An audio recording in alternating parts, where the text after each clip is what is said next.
એક વખત શૂરવીર ભક્ત કેસરમિયા વઢવાણના કારભારી ભાણજી મહેતા હારે ગામ ધાંગધ્રા ગયા હતા. એ વખતે જ્યાં કારભારીનો ઉતારો હતો ત્યાં ભાણજી મહેતા બેઠો હતો. એ વખતે એક કંઠી તિલક ચાંદલો કરીને ડોળ કરતો એક ઢોંગી બ્રાહ્મણ ત્યાં આવ્યો ને બોલ્યો કે મારે ગઢડે સ્વામિનારાયણના દર્શને જવું છે, તો તમે મને 2 રૂપિયા આપો. આ સાંભળીને સત્સંગના દ્વેષી એવા ભાણજી મહેતો મનમાં વિચારીને બોલ્યા કે તું સ્વામિનારાયણને ગાળ દે તો તને 1 મુઠ્ઠી રૂપિયા આપું.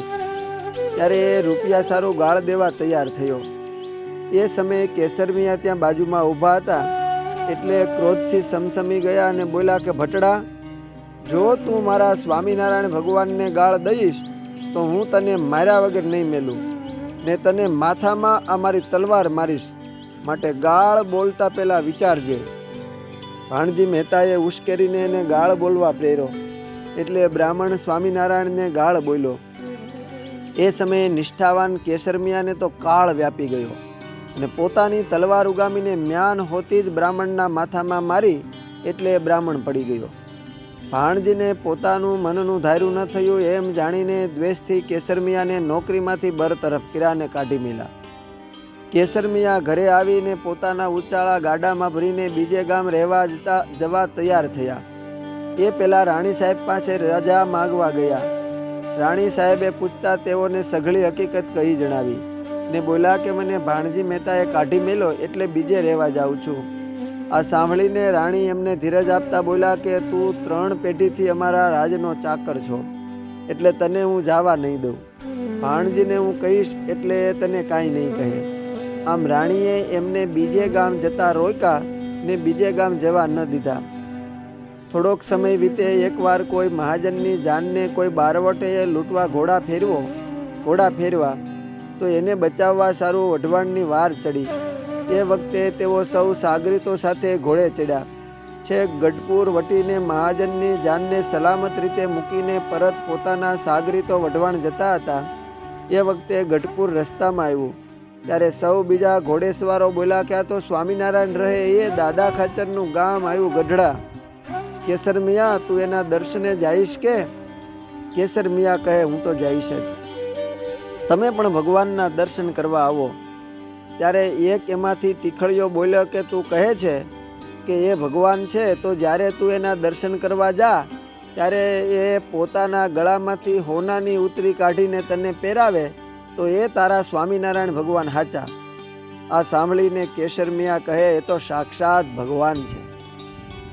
તમને એવું હોય તો એ તો મને ચોક્કસ સોનાની ઉતરી પહેરાવશે.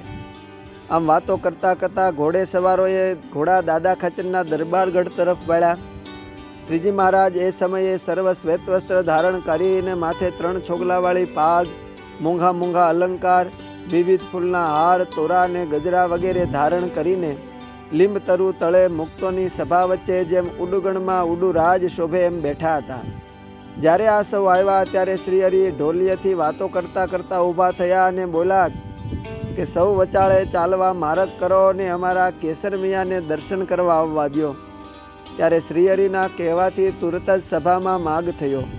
સૌ ઘોડે સવારો ઘોડેથી હેઠે ઉતરીને શ્રીહરિ પાસે સભામાં આગળ આવ્યા. સૌએ શ્રીહરિના દર્શન કર્યા. કેસરમિયા તો પોતાના ઈષ્ટદેવના દર્શન થતાં દંડની જેમ ચરણમાં પડી ગયા. શ્રીહરિએ એમને ઊભા કર્યા અને ભેટા. એ સમયે શ્રીહરિએ અંતર્યામીપણે સંકલ્પ જાણીને પોતાના ગળામાંથી હોનાની ઉતરી કાઢીને કેસરમિયાને પહેરાવી. પોતાના કંઠનો ફૂલનો હાર કાઢીને પહેરાવ્યો. બીજા સાગરીતો સાથે હતા એમને પણ ફૂલહાર કરીને યથાયોગ્ય સન્માન કર્યું. પછી શ્રીજી મહારાજ કેસરમિયા પ્રત્યે બોલ્યા જે તમને ભાણજી મહેતાએ શા સારું નોકરીમાંથી બરતરફ કર્યા હતા એ વિગતે વાત કરો. કેસરમિયાએ સભામાં વાત કહી એટલે શ્રીહરિ કહે કે તમને નોકરીમાંથી કાઢી મેલા તો તમે તમારા પરિવારનું ગુજરાન કેમ ચલાવત? કેસરમિયા કહે કે હું તો ભીખ માગીને ચલાવત, પણ આપ મારા ઈષ્ટદેવ છો ને તમને કોઈ ગાળ દે એ હું કેમ સહન કરું?